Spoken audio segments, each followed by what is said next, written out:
Today on Young and Restless, Lauren tells Nikki her concerns about their husbands. Victor isn't committing to a plan, and Audra is happy to see Kyle wallow.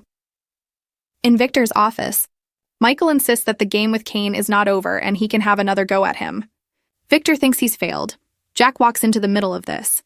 Michael is baffled and wonders if he is friend or foe. Jack admits they have a common enemy. He wonders what Michael's role in this is. Victor declares he has now. He won't let him betray him again. Michael begs him for the chance to be the man on the inside. The Newman doesn't trust either of them and barks at Jack to look after his own family. Jack says they can hate each other later, but should take care of Caney together now. Get updates on the latest posts and more from soapspoilers.com, straight to your inbox. We use your personal data for interest-based advertising, as outlined in our privacy notice. The abbot explains that Jill is coming to town and he's hoping she will get Kane in line. Michael doubts this and wonders if Kane will just feel more isolated and act like he has nothing to lose. Victor says Kane will screw up and be vulnerable. Michael wonders if the AI program is just a ruse to get them to fight among themselves. Victor is non-committal but says they can see how things go when Jill arrives. Kyle and Claire argue in the park as he tells her that going out of town with Holden is a terrible idea. She says she needs a break from this, but he thinks all of her excuses about soul-searching are just cover for spending time with Holden. She declares this is none of his business. He thinks she is making a huge mistake. Claire accuses him of suggesting she's a terrible judge of character who can't make her own decisions. Kyle is confident that Holden charmed her into this. She shoots back that she's not going on a romantic escapade and lounging in train cars. He accuses her of just wanting revenge on him for hurting her. Clapping, he says, "Well done, Claire." Victor would be proud. She tells him he's being self-centered. She was just a weapon for years and is only getting used to being a person. Claire doesn't know how to be normal and really wants that for herself. He doesn't think Holden is the person to help with that. She's determined to have fun and learn something about herself. Kyle doesn't understand why she can't do that with him. Claire did want that with him. She meant it when she said she wanted to make a home with him, but he broke her trust.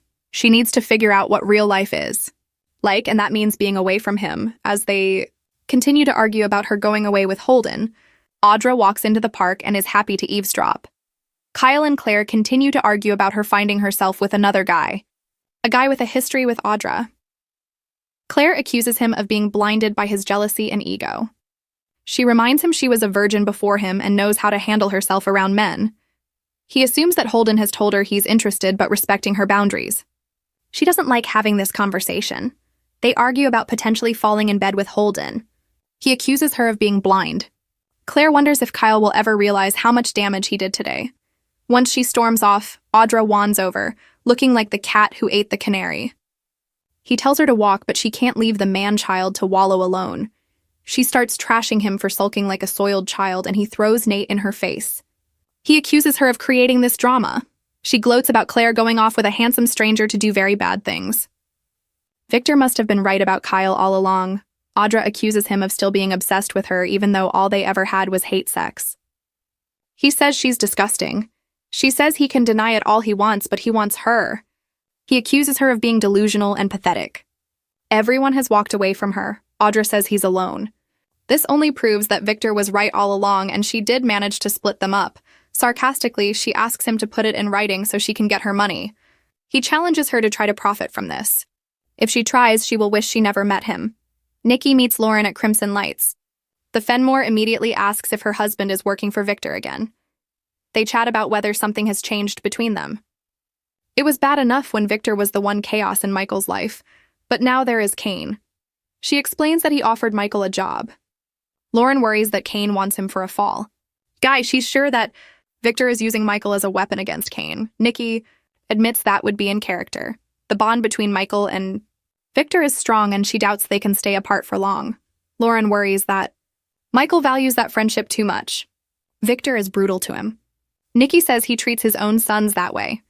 Lauren accuses her of being as guilty as her husband by turning a blind eye to his actions. Nikki says she's not his keeper. Her friend says that Michael makes the same excuses. Upset, Nikki admits she worries about Jack and tries as hard as she can, but she can't change Victor's mind. They both love stubborn and brilliant men. That's their destiny. Lauren loves Michael, but she's not sure she can take any more of this. She just wants time with her husband. Nikki reminds her they are only speculating about Victor and Michael working together again. Lauren begs her to find out if it's helping. Her friend admits she would be relieved if they were working together. She'll try to find out what's happening, but doubts her husband will tell her anything. They speculate on how dangerous Kane might be. Either he is playing them all or waiting for the right time to go in for the kill.